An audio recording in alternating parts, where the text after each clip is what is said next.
unik gitu, unik. Jadi uniknya begini. Biasanya kalau itu menanyakan gitu, menanyakan apa sih aktivitas yang mereka jadi. Tapi ini kali ini Bismillahirrahmanirrahim. Assalamualaikum warahmatullahi wabarakatuh. Waalaikumsalam. Kembali lagi dengan saya Tomiri Host Info Petani Rokan Hilir. Saat ini saya berada di lokasi persawahan ya Pak ya, pertanaman ya. Saat ini menimbrung diskusi dari Bapak Ketua KTNA Kabupaten Rokan Hilir yaitu Pak Alkapi yang sedang berbincang-bincang dialog tentang tentunya pertanian di Kabupaten Rokan Hilir ini. Selanjutnya untuk diskusi ini mungkin langsung dipimpin oleh Pak Ketua KTNA Pak. Silakan Pak. Terima kasih. Assalamualaikum warahmatullahi wabarakatuh. Waalaikumsalam. Baik teman-teman sahabat tani dimanapun saja berada, pada hari ini saya bersama seorang petani andalan kita, masih milenial, kemudian dengan penyuluh pertanian kita di Desa Muktijaya, Kecamatan Rimau Bintang, Kabupaten Rokan Hilir. Kami bincang santai tentang pertanian yang di pelaku usahanya adalah Pak Haryanto dan penyuluhnya adalah Pak Sunarsono STP. Pada hari ini nanti kita juga akan kedatangan petani juga, namanya Pak Karmidi. Nanti beliau bergabung juga dengan kita bersama di sini. Baik, kita mulai saja bincang-bincang bermanfaat sore hari ini bersama Info Pak Tani Rokan Hilir. Baik, saya pertama ingin ke Pak PPL kita dulu, yaitu Pak Sunarsono ya. Pak Sunarsono, sehat Pak Sunarsono? Alhamdulillah.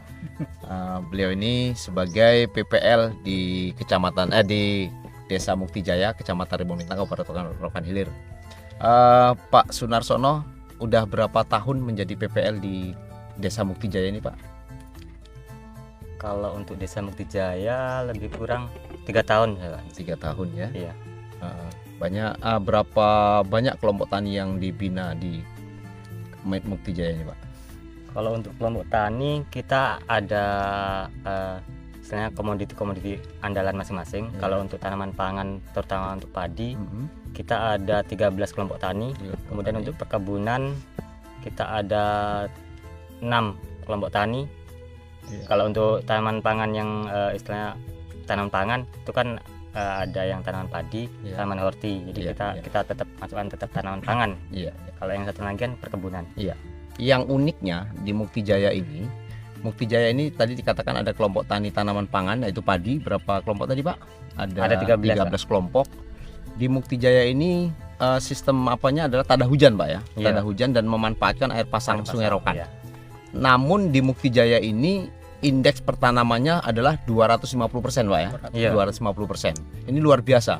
Dan produksinya berapa per hektar Mak rata-rata? Kalau untuk rata-rata seluruh Muktijaya itu rata-rata 7 sampai 8 ton. 7 sampai 8 ton bahkan itu rata-ratanya. Iya. Bahkan ada yang 12 ton ya Pak toh. Ya, Iya, Pak, ya? iya, Pak. Ada yang 12 ton. Ini luar biasa.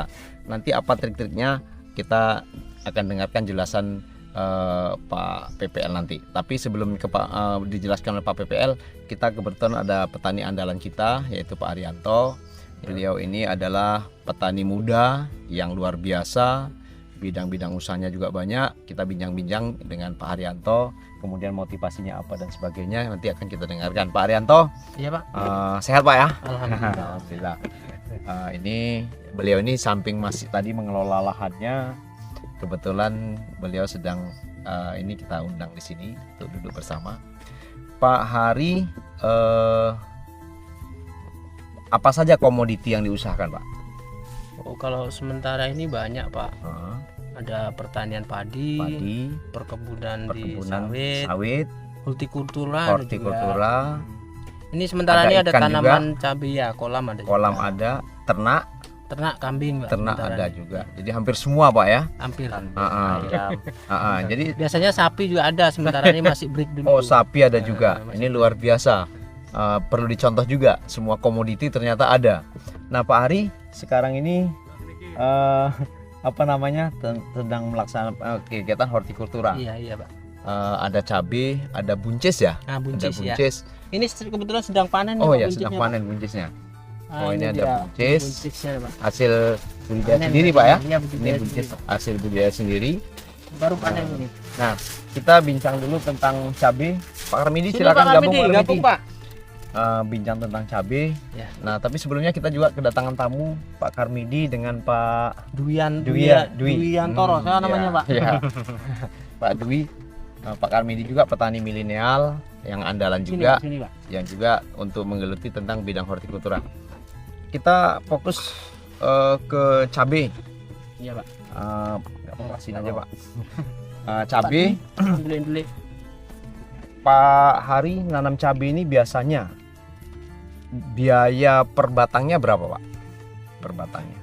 Ini kalau biaya minimalnya sekitar 3.500 per batang. 3.500 per batang. Satu batang ini bisa mendapatkan produksi berapa kilo? Sementara ini bisa 1 sampai 1,5 kilo. 1 sampai 1,5 kilo. Iya. Itu kalau misalnya menurut analisa usaha taninya 3.000 per batang Per tadi batang ya. dan mendapat 1,5 kilo. 1,5 kilo. Itu kira-kira bersih hasilnya per batang berapa Pak? Tengok harganya juga Pak. Iya. Kalau harganya pas kena misalnya sampai 30 kadang-kadang tuh Pak, harganya 30, 35 gitu. Iya. Berarti satu batang ini keuntungan 20 sampai 25.000 lah Pak bersih. Per batangnya. Per pokok. Selama Satu musim tanam tuh sekitar 6 bulan. 6 bulan ya. Itu luar biasa. Perlakuannya seperti yang biasa Iya. disarankan oleh penyuluh Pak ya. Iya Pak. Nah itu. Kemudian kira-kira menurut Pak Hari budidaya cabai khususnya keuntungannya bagaimana? Keuntungannya untuk menopang kebutuhan sehari-hari lumayan cukup lah Pak. Ya lumayan cukup Bahkan lebih kadang-kadang. ya. Kalau misalnya di ini kan selama 6 bulan itu per bulannya dapat gaji berapa Pak? per bulan kita nanam ini sekitar 5.000 batang. Kalau dihitung-hitung ya 3-4 juta gitulah Pak Per bulan. bulannya. Iya. Itu dari cabai Pak Dari ya. cabai, iya. Dari cabai. Kata Pak Hari tadi ada ternak, ada dan sebagainya. Ini luar biasa. Jadi artinya Pak Hari dengan kegiatan seperti ini di pekarangan sudah menciptakan pekerjaan sendiri Pak ya. Iya Pak. Untuk menciptakan pekerjaan sendiri dan untuk menghidupi keluarganya serta menyekolahkan anaknya. Nah ini artinya Mukti Jaya nggak perlu Swasembada ya. swasembada cabai ya. Swasembada cabai. Nah kemudian kita ke Pak Host Info Pak Tani. Ini beliau ini sangat viral di Medsos. YouTube-nya, di medsosnya, luar biasa memotivasi petani. Pak Tomiri sendiri selain menjadi penyuluh pertanian di beberapa desa, kan Pak Tomiri biasanya keliling bahkan sampai ke kecamatan lain untuk menginformasikan tentang usaha pertanian ini ke masyarakat lain. Kira-kira setelah Pak Tomiri melaksanakan kegiatan ini, menginformasikan melalui media massa, ada nggak dampak positifnya terhadap petani lain untuk meniru seperti sosok Pak Hari, seperti sosok Pak Karmidi? Kira-kira pernah terdengar nggak Oke. info positifnya itu Pak? Silakan Pak. Ini bincang yang sangat luar biasa ya. Unik gitu, unik. Jadi uniknya begini. Biasanya kalau host itu menanyakan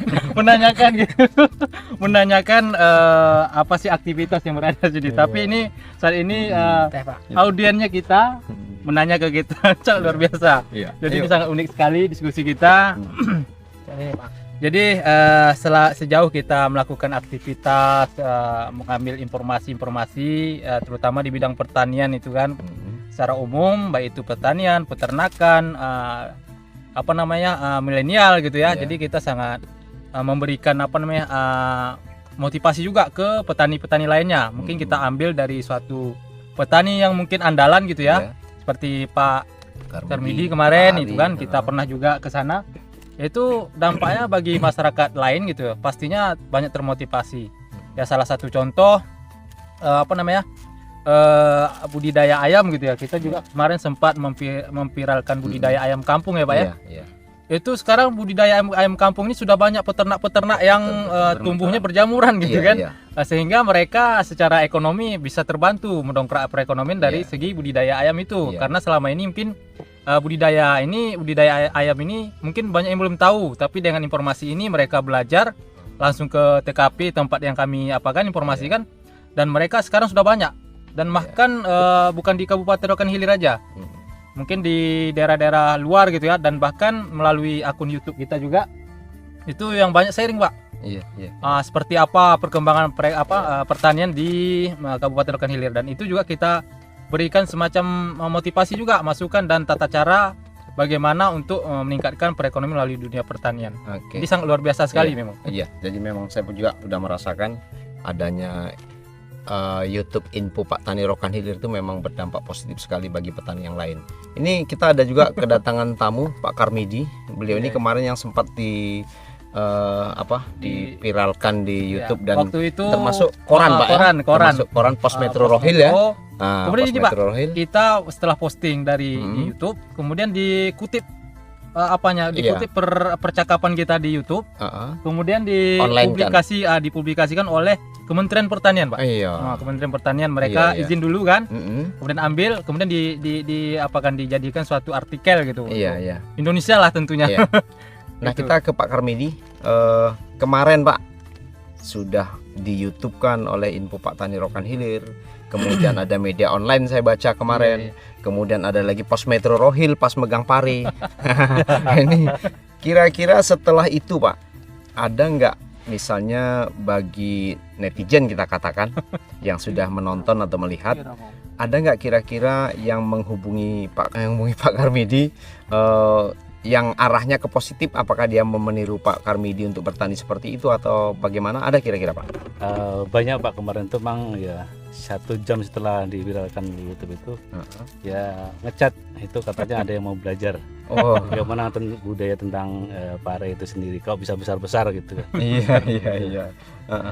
Banyak Pak yang ingin belajar itu. Iya. Alat-alat sederhana itu Pak, jadi banyak juga yang ingin belajar atau buat itu alat-alat sederhana yang dirakit sendiri teknologi tepat guna itu Pak ya. Iya. Boleh kalau nanti ada misalkan ada petani yang misalkan seprofesi kan, kalau mau belajar tentang pembuatan alat pupuk itu ya silahkan datang. Yang minjam pun boleh, nggak apa-apa. Jadi para pemirsa, ini Pak Karmidi sudah bersedia menjadi narasumber alat pemupukan kemarin ya. Ada pemupukan, ada pelobang mulsa, kemudian ada apa lagi kemarin? Penanaman bibit tabela ya, tanam benih langsung.